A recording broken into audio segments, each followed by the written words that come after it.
खोले साम नंबर 83, भजन 83।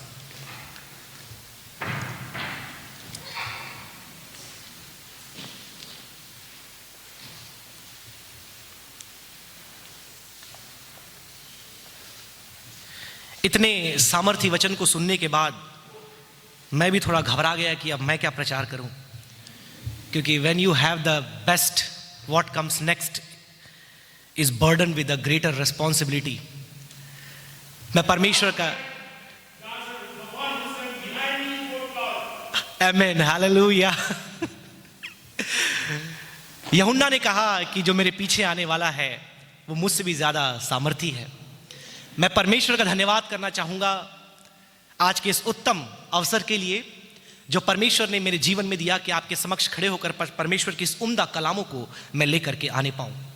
साथ ही साथ डॉक्टर एंड मिसेस मैथ्यू के थॉमस का मैं विशेष शुक्रिया अदा करना चाहूंगा कि उनकी प्रार्थनाएं और उनकी प्रोत्साहना सदैव हमारे साथ बनी रहती है और उसके फलस्वरूप आज हम यहाँ पर खड़े होकर के प्रभु की सेवा कर पा रहे हैं।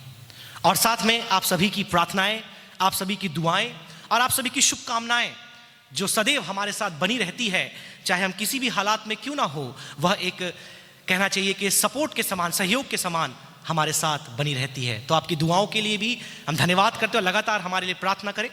मम्मी को थोड़ा मौसम का प्रभाव पड़ा है, इसलिए वो अभी नहीं आई, लेकिन वो निश्चित हमें देख रही है, तो उनके लिए आप प्रार्थना करें, प्रभु ने भी नया बल प्रदान करने पाए। और साथ ही साथ जितने भी लोग लगातार हमारी वाइफ के ट्रांसफर के लिए प्रार्थना कर रहे हैं, आप भी करते रहें कि परमेश्वर एक बड़ा आश्चर्य कर्म उनके जीवन में करने पाए। अभी वो हमारे साथ हमारे बीच में है, प्रभु ने चाहा तो कल वो फिर से अपने कार्य के लिए वापस जाएंगी। तो आप सभी से अपेक्षा है कि आप प्रार्थना करते रहें। क्या ही उत्तम संदेश आज हमने सुना, और ये जो भजन चुना गया है ये बहुत ही अद्भुत भजन है। और आपको बताना चाहूंगा कि इससे पहले कि मुझे संदेश देने के लिए कहा जाए, इस भजन के लिए पासबान के द्वारा मुझसे बताया जाए, इस भजन के बारे में इस सप्ताह वैसे ही एक और विश्वासी के साथ हम चर्चा कर रहे थे और मिलकर के हम इस भजन को पढ़ रहे थे। और यदि आप माने या ना माने, परमेश्वर अलौकिक रीति से कार्य करने वाला परमेश्वर है, क्योंकि परमेश्वर अद्भुत परमेश्वर है और वो ऐसा काम करता है, ऐसे अपनी योजनाओं का हमारे जीवन में पूरा करता है जिसकी हम कल्पना भी नहीं कर सकते। और वही भजन पासबान ने चुना और मुझे दिया। और मैं कहना चाहूंगा जब आप इस भजन को पढ़ेंगे आप खुद आश्चर्यचकित हो जाएंगे कि ये भजन कितने अद्भुत भेदों से भरा पड़ा है। और एक सबसे मुख्य विषय जो मसीहत में है, जिसे हम कहते हैं प्रार्थना, और प्रार्थना के लिए कई वाक्य हैं, लेकिन एक प्रसिद्ध वाक्य है कि मसीह जीवन का जो रीढ़ का हड्डी है, मेरू रज्जू, वो ये भजन है, वो प्रार्थना है। और इस पूरे भजन का जो सार है वो कुछ और नहीं लेकिन प्रार्थना। लेकिन अद्भुत, बहुत ही अद्भुत ये प्रार्थना है। और जितना समय मुझे दिया गया मैं प्रयास करूंगा कि लगभग 6 प्रकार की प्रार्थनाएं मैं इस भजन से आपके बीच में रखूं। आपने कई प्रार्थनाएं जीवन में करी होंगी, कई प्रकार की प्रार्थनाएं आपने सुनी होगी, लंबी प्रार्थना, छोटी प्रार्थना आपने सुनी होगी, लेकिन ये जो प्रार्थना है एक अद्भुत प्रार्थना है। लेकिन इससे पहले कि उस भजन में जाऊं, कल एक घटना हुई, मैं आपके बीच में रखना चाहूंगा। पता नहीं आप में से कितनों के साथ बचपन में यह हादसा या फिर यह घटना हुआ है कि आप सोते कहीं और थे और उठते कहीं और थे। कितनों के साथ हुआ है? आप सोते कहीं और थे और जब आपकी आंखें खुलती थी आप होते कहीं और थे, और दिमाग में यही चलता था कि मैं यहां पहुंचा कैसे। कल मेरे बेटे के साथ ऐसा हुआ। कल शाम को प्रार्थना सभा थी तो अपनी वाइफ को मैंने, उनकी फ्रेंड की वेडिंग थी, वहां जाके छोड़ दिया। प्रार्थना सभा अटेंड किए, आदि भी मेरे साथ था, फिर उसकी डांस की प्रैक्टिस थी, वो सब हुआ। फिर मम्मा को लेने के लिए गए। तो जब लेने के लिए गए तो कार में बोला डैडी मैं पीछे बैठूंगा, और ट्रैफिक बहुत थी। तो मैं गाड़ी जब घुमाया तो बोले पापा मम्मी को लेने क्यों नहीं जा रहे, आप वापस क्यों जा रहे हो? बेटा बोला प्रार्थना करो, ट्रैफिक बहुत है, हम मम्मी को लेकर नहीं। कल 2-3 शादियां हो रही थी, रास्ता पूरा जाम था। तो प्रार्थना करने लगा, और प्रार्थना करते करते करते करते जैसे बहुत से लोग तीसरे स्वर्ग में पहुंच जाते हैं, वो पहुंच गए। अब पीछे पूरा सो गया। अब सुबह उठा, मतलब अब आपको पता है मैं मम्मी को पिकअप किया, उनकी घर आए और कार से निकाल के उसे आपके बिस्तर में लेटा दिया, ढक करके सुला दिया। अब सुबह जैसे ही उठा, उससे पहले तो हम उठ गए, सबसे पहले आन्या उठती है हमारे घर में, लेकिन आज उससे पहले मैं उठ गया, फिर आन्या उठी, उसकी मम्मा उठी, तो हम सब रूम छोड़ दिए, है ना। आदि उठा, आदि उठ के सबसे बोलता है, डैडी आपने मम्मा को पिकअप क्यों नहीं किया? मैं बोला, बेटा मम्मा को पिकअप कर लिया ना? तो नहीं, आपने नहीं किया, क्योंकि उसकी अब मूवी चालू हो रही वहीं से जहां खत्म हुई थी, तीसरे स्वर्ग में जाने से पहले, कि वो कार में था और देख रहा है मैं बिस्तर में कैसे पहुंच गया। फिर मम्मा वॉशरूम से निकल रही है, बोल रहा, अरे मम्मा आप तो हो। तो कई बार हमारी प्रार्थनाएं भी ऐसी होती है, मतलब कई प्रकार की प्रार्थना जो मैंने बोला, कई बार हम प्रार्थना करते करते करते करते प्रभु के पास पहुंच जाते हैं कुछ समय के लिए। तीसरा स्वर्ग मतलब गहरी नींद में चले जाना। और कई लोगों को परमेश्वर स्वप्न दर्शन से भी बात करता है। और कई परमेश्वर के इतने उत्तम दास और दासी होते हैं कि प्रार्थना करते करते वो प्रभु के पास चले, जैसे कि हमारी दासी स्वर्गीय पास्टर कुरियन थॉमस की प्रिय पत्नी, परमेश्वर ने उनको अपने पास प्रार्थना के दरमियान ही बुलाया। कई प्रकार की प्रार्थनाएं आपने जीवन में सुनी होगी, की होगी, लेकिन इस भजन में ऐसी 6 प्रार्थनाओं को हम देखते हैं जो अद्भुत है, एकदम अद्भुत अपने आप में। इसलिए इस भजन का जो शीर्षक है आपके बाइबल में दिया तो होगा, इज़राइल के शत्रुओं के पराजय के लिए प्रार्थना, लेकिन मैंने एक शीर्षक इस भजन को दिया है और मैं आपके सामने देख सकते हैं, अ पैशनेट प्रेयर, एक ज्वलंत प्रार्थना, एक ऐसी प्रार्थना जो बड़े जुनून के साथ, बड़ी तीव्रता के साथ, बड़े आवेश के साथ की जा रही है। किसी ने ऐसा कहा कि जब आप प्रार्थना करना शुरू करते हैं तो पहले के 3 मिनट लोग आपके साथ प्रार्थना करते हैं, और जब 3 मिनट हो जाता है तो लोग फिर आपके लिए प्रार्थना करते हैं, और जब 6 मिनट हो जाता है तो लोग आपके खिलाफ प्रार्थना करते हैं कि प्रभु इसकी प्रार्थना बंद कर दे, क्योंकि 9 मिनट हो चुका है। कई बार ऐसी प्रार्थनाएं होती है कि प्रार्थना करना पड़ता है कि प्रभु इसकी प्रार्थना बंद हो। यह सामूहिक प्रार्थना में हमेशा होता है कि एक विषय को छोड़कर अदन की वाटिका हमारे पासवान बोलते हैं, वहां पहुंच जाते हैं। प्रार्थना बोला है कि ऑफरिंग के लिए प्रार्थना करो, वो प्रार्थना कर रहे हैं कैन और हाबिल के लिए। लेकिन ये जो प्रार्थना है इतनी अद्भुत है मेरे प्रियो, कि जो सुनते ही, पढ़ते ही आपको अंदर में ये विश्वास होगा कि ये कोई मामूली व्यक्ति प्रार्थना नहीं कर रहा है। आप देख सकते हैं वहां शीर्षक लिखा है आपके बाइबल में होगा, आसाप की प्रार्थना, और ये आसाप का अंतिम भजन है। अगर आप भजन के विभाजन को पढ़ेंगे, भजन 50 से लेकर तो भजन 83 तक आसाप की प्रार्थना है, और ये अंतिम प्रार्थना है या अंतिम भजन है जो पूरे भजन की पुस्तक में आपको आसाप के द्वारा दिखाई देगी। और इस भजन में वो बताता है कि किस प्रकार से शत्रुओं ने उसे घेर लिया है, और उस शत्रुओं के खिलाफ उनसे सुरक्षा के लिए वो परमेश्वर से प्रार्थना करता है। और इतनी ऐतिहासिक बातें इस भजन में आसाप ने बताई है कि जिसे सुनकर, पढ़कर आज ना केवल हमारा विश्वास बढ़ेगा, लेकिन आप इस बात को मान लेंगे, जो संदेश आज हमने पहले सुना, कि हमारे परमेश्वर के लिए कोई भी बात असंभव नहीं है। Hallelujah, hallelujah, hallelujah. हम उस परमेश्वर के सामने आज प्रार्थना करना सीखेंगे जिसके लिए कोई बात असंभव नहीं। हां, सुन लिया हमने संदेश कि हमारा परमेश्वर आश्चर्य कर्म करने वाला है, and nothing is impossible for our God. लेकिन आपको प्रार्थना करना है। वो सब कुछ कर सकता है, लेकिन आपको प्रार्थना करना है। वो तैयार है आपके लिए, लेकिन आपको प्रार्थना करना है। सबसे पहला वचन, आइए हम उसकी पहली उस प्रार्थना को सीखें या सुने, वो कैसी प्रार्थना करता है। एक अद्भुत, आप सुनिएगा इस भजन को, मैं आग्रह करूंगा पढ़ने में सहायता करें। पहला वचन, हे परमेश्वर मौन न रहे, हे परमेश्वर चुप न रहे और ना शांत रहे। यह एक बड़े साहस के साथ की गई प्रार्थना है, अ करेजियस प्रेयर, क्योंकि इस प्रकार के शब्द का इस्तेमाल कोई औसतन प्रार्थी नहीं इस्तेमाल कर सकता। वो कहता है कि परमेश्वर तू मौन ना रह, तू शांत ना रह, तू चुपचाप ना रह। मतलब ये किसी प्रार्थना योद्धा के वचन हो सकते हैं, जो परमेश्वर को इस शब्दों से संबोधित कर रहा है, जैसे मानो वो जानता है कि परमेश्वर यहां खड़ा है, मुझे सुन रहा है। उसे जरा भी डाउट नहीं है कि परमेश्वर है या नहीं है, परमेश्वर सुन रहा है कि नहीं सुन रहा है। उसे मालूम है कि परमेश्वर है, पहली बात। दूसरी बात, उसे मालूम है कि परमेश्वर प्रार्थना सुनता है, लेकिन यदि अभी नहीं सुन रहा तो कोई ना कोई कारण है। जैसे कल की प्रार्थना में वरिष्ठ पासवान जब लोगों को प्रार्थना के लिए उत्साहित कर रहे थे, उन बातों को कहा कि कई बार वो आग क्यों नहीं आ रही। परमेश्वर आपके जीवन में आपको कुछ सिखाना चाहता है। परमेश्वर आपकी जिंदगी में कुछ बातें हैं जो आपके जीवन में आपको अनुभव के रूप में और सबसे बड़ी बात गवाही के रूप में देना चाहता है।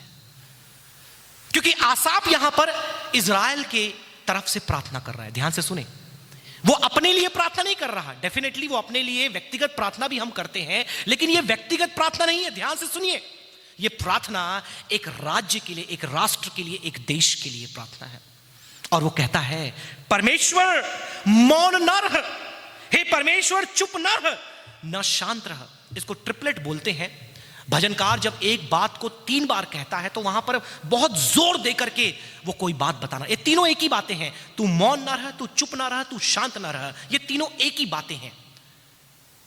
और इन तीनों बातों को कहने के लिए हमें साहसिक होना बहुत जरूरी है।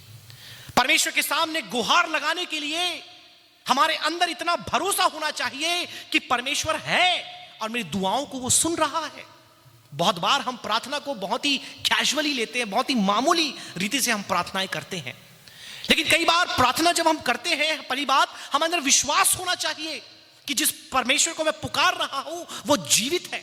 दूसरी बात, जिस परमेश्वर को मैं पुकार रहा हूं वो प्रार्थना का सुनने वाला है, लेकिन अभी नहीं सुन रहा तो क्या कारण है। या दूसरे भजन में हमने सुना, भजनकार कहता है कि परमेश्वर तो अपने मुख को मुझसे क्यों छुपा रखा है। साहसिक प्रार्थना, हिम्मत के साथ बोली गई प्रार्थना, हियाव के साथ बोली गई प्रार्थना कि परमेश्वर तू मेरी बातें सुन। और परमेश्वर चाहता है कि हमारा विश्वास का स्तर बढ़े। कल तक या पिछले साल तक जितना विश्वास आपके अंदर था, अभी पहला महीना खत्म नहीं हुआ है तो नव वर्ष की नवीनता अब भी हमारे बीच में है। जनवरी के साथ पिछले वर्ष जितनी प्रार्थनाएं आपने की, इस वर्ष आपकी प्रार्थना और साहसिक और हिम्मतवान हो जाए कि आप परमेश्वर के साथ बुलंद आवाज में बातें करने पाए, अपनी जरूरतों को बड़े हियाव के साथ परमेश्वर के सामने रखने पाए कि हे परमेश्वर तू मेरी प्रार्थना को सुन। मैं विश्वास करता हूं कि तू मुझे इसका प्रार्थना का उत्तर देगा।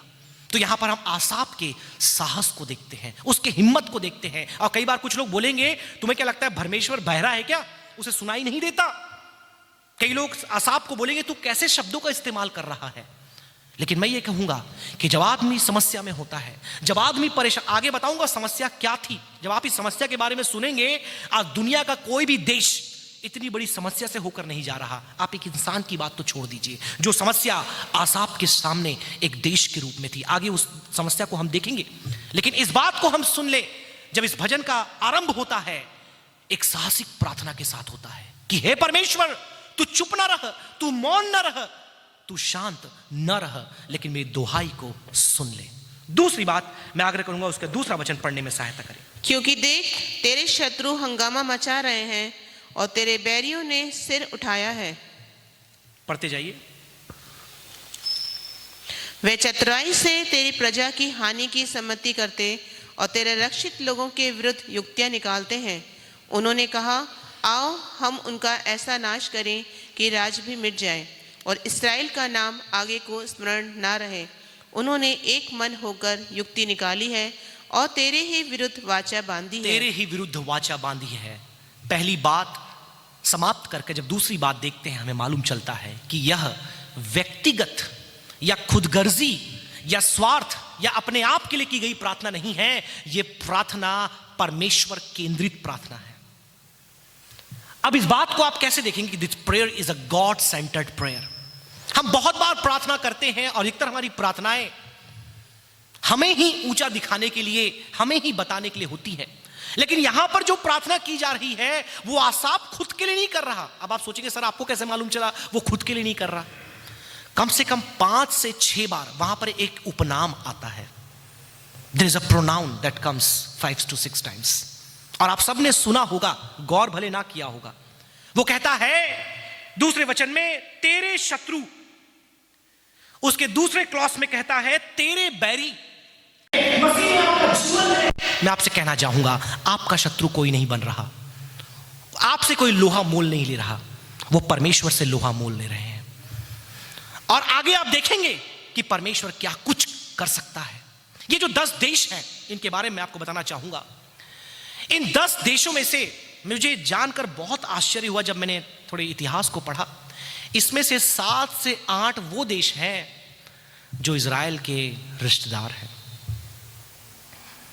कई बार पासवान ने इस बात को कहा है हमारे बीच में कि शत्रु जब बाहर से आए तो आसान होता है उनका सामना करना या उनको हैंडल करना, लेकिन शत्रु जब आपके आंतरिक घेरे से या आपके कुटुंब से निकले तब उनको संभालना बहुत मुश्किल हो जाता है। और यहां पर नाम मैं आपके सामने पढ़ना चाहूंगा जो देश यहां पर दर्ज किए गए, ध्यान से सुनिएगा और बताऊंगा ये किस प्रकार से इजराइल के साथ संबंधित है। यहां पर नाम लिखा है एदोम के बारे में। ये एदोम के लोग कौन थे? आप सबको मालूम होगा एसाव के बारे में, ये उसके वंशज थे। एसाव कौन था? इजराइल का या अब्राहम का, उनका अपना रिश्तेदार, अपना सगा संबंधी, जिसके अभी वंशज उसी इजराइल के खिलाफ काम कर रहे हैं। आप आगे पढ़ेंगे, वहां लिखा है इश्माइली। ये इश्माइली कौन है आपको अच्छे से पता है, अब्राहम का ही बेटा जो उसकी दासी के द्वारा हुआ, आज वो उसके शत्रु बने बैठे हैं। आगे वहां पर नाम लिखा है, आप देखेंगे मोआबी। ये मोआबी लोग कौन थे? ये लूत के अंदर से निकले हुए लोग थे। उनकी बेटियों के द्वारा जो बच्चे हुए, उनसे जो उत्पन्न हुआ, ये वही लोग थे। फिर आगे नाम लिखा है वहां पर हुग्री।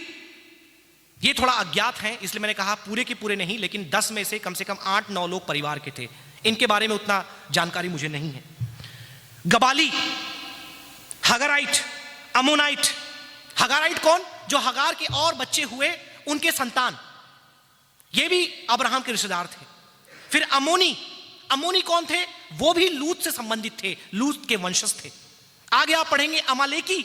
अमालेकी कौन थे? ये भी एसाव के दूर के रिश्तेदार थे, अमालेकी लोग। और फिर अंत में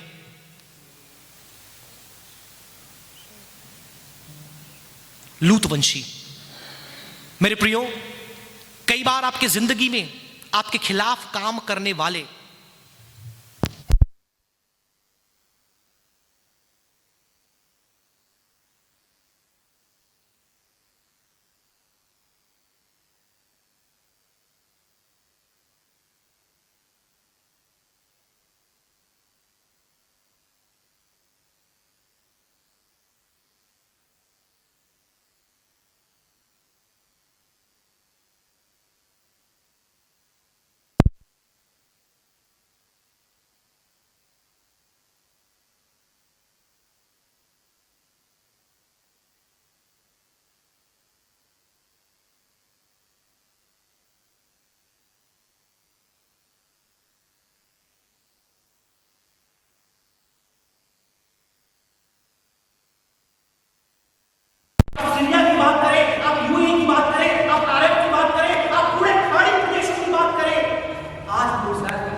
ये आप नहीं सुन रहे, आगे आप देखेंगे वो प्रार्थना करता है उनके पश्चाताप के लिए।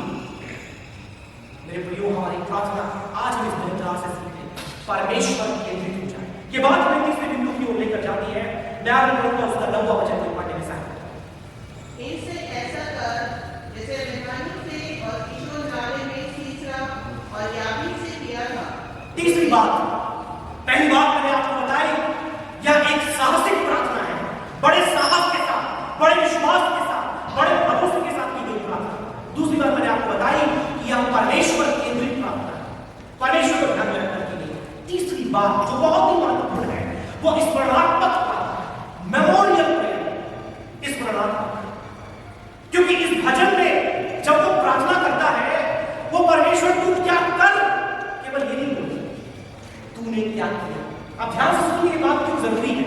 और यहां पर वो दो ऐसे देशों के नाम लेता है जिसको इजराइल ने पराजित किया, दो ऐसे देशों के, और उनके नाम क्यों लेता है मैं आपको बताऊंगा। बहुत सी विजय परमेश्वर ने उनको दी है, लेकिन वो दो जगहों के नाम लेता है, दो राष्ट्रों का नाम लेता है जिस पर परमेश्वर ने इजराइल को विजय की। पहला नाम क्या है? मिद्यान।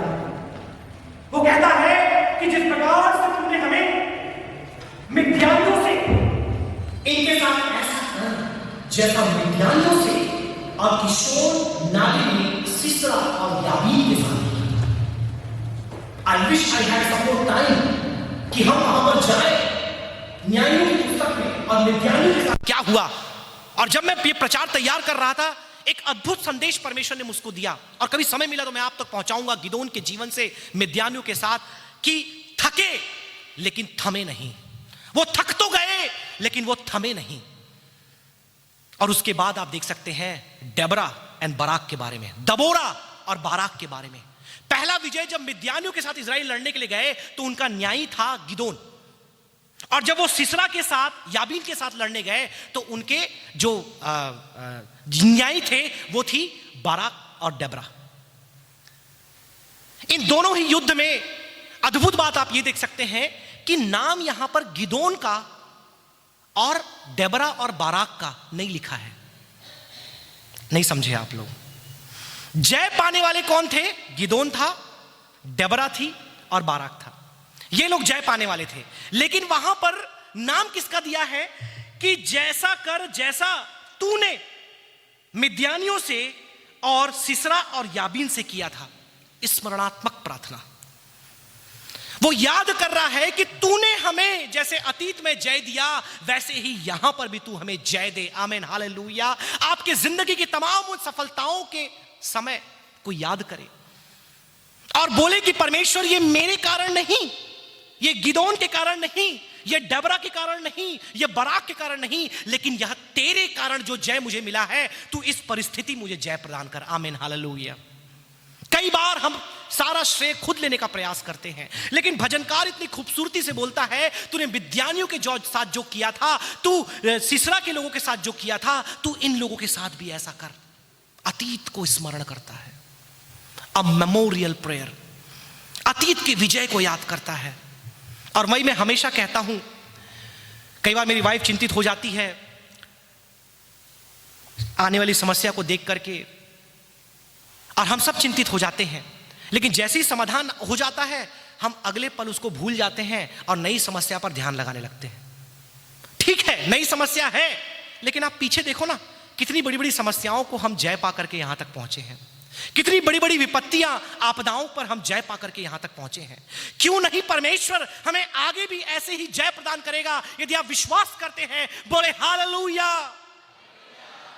स्मरण करें, क्योंकि ये प्रार्थना स्मरणात्मक प्रार्थना है जो खुद हमें स्मरण करना सिखाती है कि अतीत में जो विजय, बड़े बड़े जय परमेश्वर ने दिए हैं, यहां पर भी हमें वो जय प्रदान करेगा। मिद्यानियों से जिताया है तो अमालेकियों से भी जिताएगा, और वो जीत गए। आगे आप देखेंगे, इसलिए इजराइल आज खड़ा है। मैं बताया आपको, इजराइल को जो भी छूता है उसका सर्वनाश हो जाता है, खत्म हो जाता है।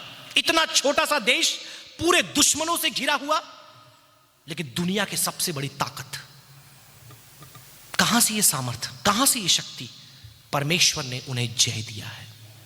ये सारी बातें हमें चौथे पॉइंट की ओर लेकर आती है। मैं आग्रह करूंगा कोई उसकी 13 वचन को पढ़ने में सहायता करें।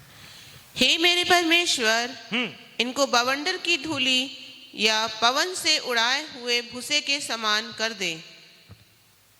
Invasive prayer. अब ये प्रार्थना है, कई बार आप में से बहुत से लोग मेरे साथ सहमत नहीं होंगे, लेकिन वचन में है तो मुझे आपको बताना ही पड़ेगा। आक्रामक प्रार्थना, इनवेसिव प्रेयर, अटैकिंग प्रेयर, एक ऐसी प्रार्थना जो आक्रामक है। वहां कोई तलवार नहीं है, वहां कोई चाकू नहीं है, वहां कोई बेड़िया नहीं है, लेकिन प्रार्थना में क्या है? आक्रमण किया जा रहा है। और शब्द कौन कौन से इस्तेमाल हो रहे हैं, ध्यान से सुनिए। बवंडर की धूली पवन से उड़ाए हुए भूसे के समान कर दे। आग के समान जो वन को भस्म करती है, तू इनको भस्म कर दे। लौ के समान जो पहाड़ों को जला देती है, तू इनको जला दे। आंधी से भगा दे और बवंडर से इन्हें घबरा दे। मेरे प्रियो, आप में से कई लोगों को लगेगा यीशु ने कहा शत्रुओं के लिए प्रार्थना करो। हम कब मना कर रहे हैं? शत्रुओं के लिए प्रार्थना करिए। लेकिन कई बार बुराई का अंत करने के लिए बुराई करने वाले का अंत होना जरूरी है। नहीं समझे आप लोग? कई बार बुराई को समाप्त करने के लिए बुराई करने वाले का समापन बहुत जरूरी है, क्योंकि परिवर्तन हर किसी की कप ऑफ टी नहीं है। अगर ऐसा होता तो परमेश्वर नर्क नहीं बनाता। अगर परमेश्वर ने नर्क बनाया है, मतलब there are people who would be going there, और कई लोग जा चुके हैं। जो लोग सो गए प्रभु के बिना या प्रभु के खिलाफ काम कर करके, वो सब नर्क के लिए तैयार हो चुके हैं। और आज जो लोग जीवित हैं और आगे वो प्रार्थना करता है, उनके परिवर्तन, ये भजन इतना अद्भुत है, वो उनके परिवर्तन के लिए प्रार्थना करेगा। लेकिन यदि उनके जीवन में परिवर्तन नहीं आता, उनके लिए एक ही रास्ता है, नाश, सर्वनाश। उस बवंडर की धूली के समान, उस घास के समान जो आंधी के चलते ही उड़ करके यहां से वहां पहुंच जाती है, और उनका नामो निशान। और मैं देख रहा था कि ये पर्वत कैसे जलता है, पहाड़ कैसे जलते हैं। मैं बहुत सर्च किया, गूगल सर्च किया, तो एक चित्र मेरे सामने आया। मैं सोचा पहाड़ कैसे जलते हैं, पहाड़ कभी जल सकते हैं क्या? लेकिन जब परमेश्वर का कोप आता है, जो अपने आप को पहाड़ जैसा मजबूत बताते हैं, पहाड़ के समान खड़े रहते हैं, वो जल करके खाक हो जाते हैं। आपके सामने तस्वीर है। या तो ये वॉल्केनो से होता है, जिसको आप लावा बोलते हैं, या फिर स्वर्ग से गिरने वाले आग के द्वारा होता है, जब बिजली चमकती है। और बड़े बड़े पहाड़ कुछ भागों में पाए गए। मैंने एक दृश्य निकाला, कई पहाड़ जल करके खाक हो चुके हैं। तो आज जो लोग पहाड़ के समान खड़े हैं, मसीह की कलीसिया को सता रहे हैं, मसीहों को सता रहे हैं, ये उनके लिए चेतावनी है कि परमेश्वर उस पहाड़ के समान जो स्वर्ग से गिरने वाली आग के समान जला देता है, आपको भी जलाकर भस्म कर सकता है, यदि आपने अपना जीवन परिवर्तन नहीं किया। बुराई करने वाले, अंधेर करने वाले का एक दिन नाश होना जरूरी है, क्योंकि जब तक बुराई करने वाले का नाश नहीं होगा, बुराई का नाश नहीं होगा। और आप देख सकते हैं वचन में परमेश्वर ने कहीं भी इस प्रार्थना का विरोध नहीं किया है। दूसरी बात, यह प्रार्थना व्यक्तिगत प्रार्थना नहीं है कि उसने मुझे मारा तो प्रभु तू उसे मार दे। उसकी जो प्रार्थना है वो ऐसी प्रार्थना है कि जो परमेश्वर के देश को, परमेश्वर के राष्ट्र को, परमेश्वर की कलीसिया को जो बर्बाद कर रहा है, या तो तू उसे बदल दे या तो उसका पता बदल दे। मेरे प्रियो, कई बार यह प्रार्थना आपको उतनी उचित नहीं लगेगी, लेकिन जिस परिस्थिति से आसाफ होकर के जा रहा था, उसने परमेश्वर के सामने यह प्रार्थना की, क्योंकि वो देखना चाहता है कि बुराई का अंत हो। और कई बार बुराई का अंत तब तक नहीं होता जब तक बुरे व्यक्ति का अंत नहीं होता। आप खुद देखिए, हमारे देश का कानून क्या करता है? हमारा देश का कानून क्या करता है? वो बुराई का अंत करना चाहता है। हमारा संविधान बुराई का अंत करना चाहता है, लेकिन बुरे का अंत करना है तो बुरा करने वाले का अंत जरूरी है। इसलिए कैपिटल पनिशमेंट है, इसलिए जेल में आजीवन कारावास है, इसलिए बुरा करने वाले के लिए क्या है? एक स्थान है। उसी प्रकार से जब परमेश्वर का समय आता है न्याय का, वो बुरा करने वाले का समापन कर देता है। और फिर आगे आप देखेंगे कि परमेश्वर न्याय पसंद परमेश्वर है। न्याय पसंद मतलब क्या? यदि किसी ने किसी का अकारण नाश किया है, नुकसान किया है, क्षति पहुंचाई है, तो न्याय का मतलब यह है कि तुम्हें उसका फल भुगतना पड़ेगा। इसलिए मैंने पिछले बार भी कहा था, कई बार हम अपने आप को भजन के शत्रु के स्थान में रख देते हैं, भजनकार के स्थान में रखते हैं और उसके शत्रु को हम अपने शत्रु के स्थान में रखते हैं। कई बार हमारे जीवन में भी ये बातें होती है, हम दूसरों के लिए नाश का कारण बनते हैं, ठोकर का कारण बनते हैं, नुकसान का कारण बनते हैं। इसलिए अपने जीवन को जांचें कि क्या हम किसी के लिए नाश का कारण बन रहे हैं, नुकसान का कारण बन रहे हैं। यदि ऐसा है तो आगे का भजन आपके लिए है। पढ़िए उसकी 16 आयत। बहुत अद्भुत प्रार्थना, ये वचन आप सुनिए, 16 वचन। इनके मुंह को अति लज्जित कर कि हे यहोवा, ये तेरे नाम को ढूंढे। अब देखिए, ये भजनकाल केवल क्रोध में प्रार्थना नहीं कर रहा। आपको लग रहा है गुस्से में प्रार्थना कर रहा है, आंधी बना दे, आग गिरा दे, पहाड़ के समान जला दे। वो बोलता है कि वो तेरे नाम को ढूंढने वाले बने। It's a transformatory prayer. ये एक परिवर्तनकारी प्रार्थना है कि अपने शत्रुओं के परिवर्तन के लिए भी वो प्रार्थना कर रहा है। कई बार हम गुस्से में आकर नाश के लिए प्रार्थना करते हैं, लेकिन वो गुस्से में नहीं है, केवल आवेश में नहीं है, वो अपने सुध-बुध में भी है कि कहीं उसका जीवन बदल जाए और वो उस परमेश्वर का खोजी हो जाए। It's a prayer of transformation, transformatory prayer, परिवर्तनशील, परिवर्तनकारी प्रार्थना। मेरे प्रियो, आज जब हम प्रार्थना करें मसीह के विरोधियों के लिए, कलीसिया के शत्रुओं के लिए, कि परमेश्वर उनके दिल में, उनके हृदय में कार्य करे और एक बड़ा परिवर्तन उनके जीवन में आने पाए। समय समाप्त हो रहा है, आगे वहां पर आप पढ़ेंगे, आगे की आयत में वो बताता है कि वो घबराए रहे और यदि वो परिवर्तन ना हो, 17 आयत उसके अंतिम वचन में लिखा है, उनका नाश हो जाए। आज बुरा करने वालों के पास केवल 2 विकल्प है। ध्यान से सुनिएगा, लाइव भी कई लोग देख रहे हैं, मुझे पता है। आपके पास केवल 2 विकल्प है।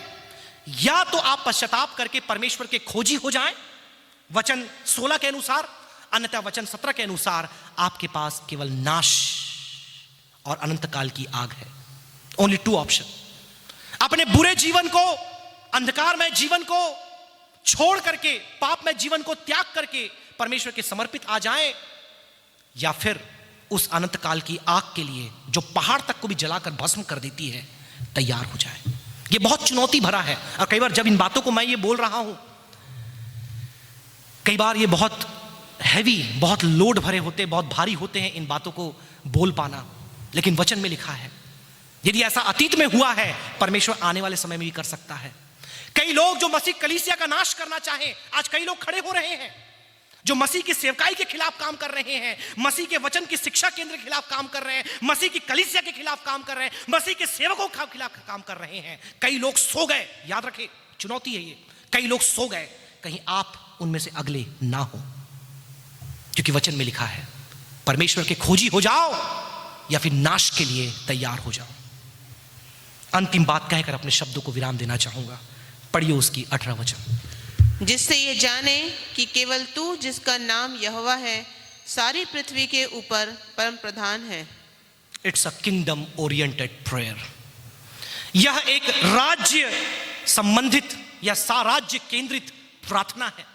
वो केवल अपने लिए, अपने राज्य के लिए, अपने हित के लिए प्रार्थना नहीं कर रहा। जैसे मैं दूसरा बिंदु आपको बताया था, उसका प्रार्थना का विषय परमेश्वर है।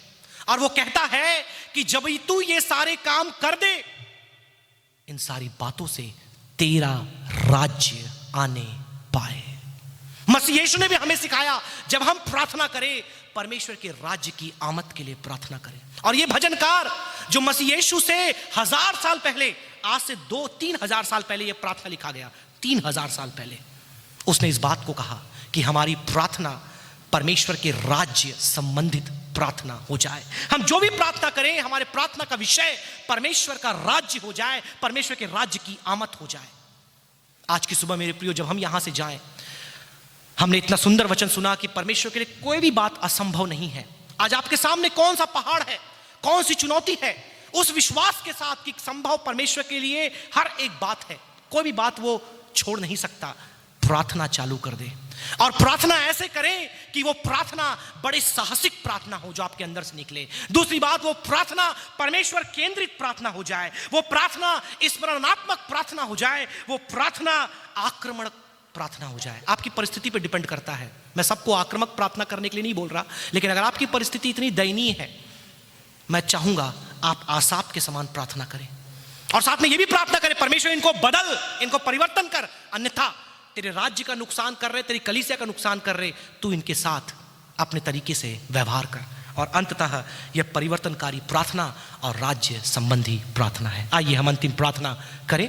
आइए अपने सिरों को झुकाएं, अपने आप को परमेश्वर के इस सामर्थ्य वचन के सुपुर्द सौंपे और हम प्रार्थना करें कि परमेश्वर तू एक अद्भुत पराक्रमी सर्व सामर्थी परमेश्वर है, तेरे लिए कोई भी बात असंभव नहीं है। लेकिन आज की सुबह हम अपने जिंदगी की समस्याओं को तेरे चरणों में लेकर आते हैं, बड़े साहस के साथ तुझसे विनती करते हैं प्रभु, तो अपनी कान को हमारे दुहाई की ओर लगा, तो अपने मुख को हमसे ना छुपा और हमारी समस्याओं को जब तू जानता है पिता, तू आश्चर्य कर्म कर ले पिता परमेश्वर। हमारे विरोधियों के लिए हम प्रार्थना करते पिता, उनके जिंदगी को बदल दे, उनके जीवनों को बदल दे पिता परमेश्वर। और होने दे पिता परमेश्वर, जिस प्रकार से देश देश पर चढ़ाई कर रहा था, उनके नाश के लिए काम कर रहा था, आसाप ने घुटने में आकर तेरे सामने गिड़गिड़ाना उचित समझा।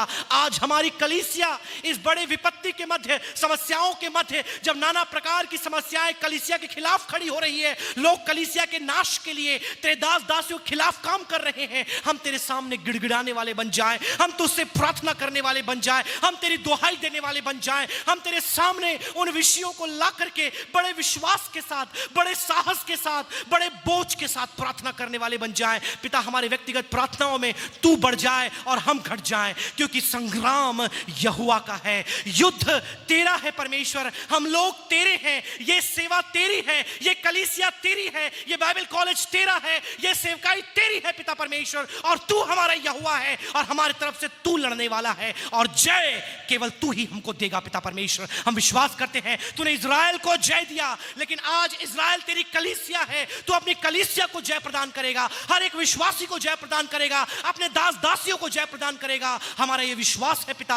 हम धन्यवाद करते हैं अद्भुत वचनों के लिए, हम धन्यवाद करते हैं आसाफ के लिए, हम धन्यवाद करते हैं भजन 83 के लिए। आज की सुबह तूने हमसे प्रार्थना की पिता, हम एक परिवर्तनकारी प्रार्थना करने वाले बन जाएं, अपने शत्रुओं के परिवर्तन के लिए प्रार्थना करने वाले बन जाएं, हम तेरे राज्य संबंधी प्रार्थना करने वाले बन जाएं, तेरे राज्य की आमद के लिए हम प्रार्थना करने वाले बन जाएं। तू हमें बोझ दे पिता परमेश्वर, हमें तो एक प्रकार का एक बुलाहट दे पिता कि हम मध्यस्थी की प्रार्थना करने वाले एक प्रार्थना योद्धा बन जाएं, ताकि हम उन बातों को देख पाएं जो मनुष्य के लिए असंभव है, लेकिन तेरे लिए सब कुछ संभव है। वर्ष 2024 में हमारे विश्वासियों के लिए प्रार्थना करते पिता, जितने लोग आज बड़े बोझ के साथ यहां पर आए हैं, अपनी गुप्त प्रार्थना विनतियों को लेकर के आए हैं, हमारी प्रार्थना है पिता, हर एक की प्रार्थना विनती को हाँ और आमीन में तू उत्तर देना पिता परमेश्वर। जितने जवान परीक्षा के लिए तैयारी कर रहे हैं, अच्छे से अच्छे कॉम्पिटिटिव एग्जाम को पास करके ऊंचे स्थानों में पहुंचने में तू उनकी सहायता करना। जितने लोग पिता परमेश्वर में नौकरी में संघर्ष कर रहे हैं, तो संघर्ष में उनको जय प्रदान करना। जितने लोग नई नौकरी की तलाश कर रहे हैं, एक उत्तम स्थान तू उनको प्रदान करना।